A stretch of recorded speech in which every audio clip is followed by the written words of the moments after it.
Top 5 cele mai bune arme din Roblox Rivals. Există o mulțime de arme, după cum puteți vedea. Dacă trebuie să alegi una din ele, o să zic care sunt top 5 cele mai bune arme din joc. După părerea mea, ok? Să nu vă supărați, după părerea mea. Început cu top 5 este bow, deoarece chiar este foarte bun bow, mai ales că ai double jump pe el. Poți să dai peste 120 de damage.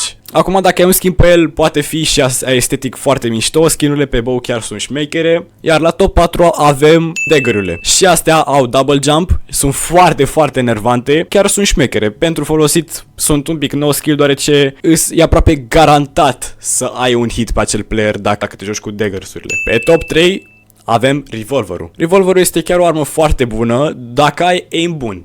Dacă n-ai aim bun, eu îți recomand să folosești handgun-ul, deoarece e mult mai eficient. Dar revolverul este o armă chiar foarte excelentă. Iar pe top 2 este sniperul. Dacă dai un headshot, l-ai dobărât pe acel player. Și în final, pe locul 1, assault rifle-ul.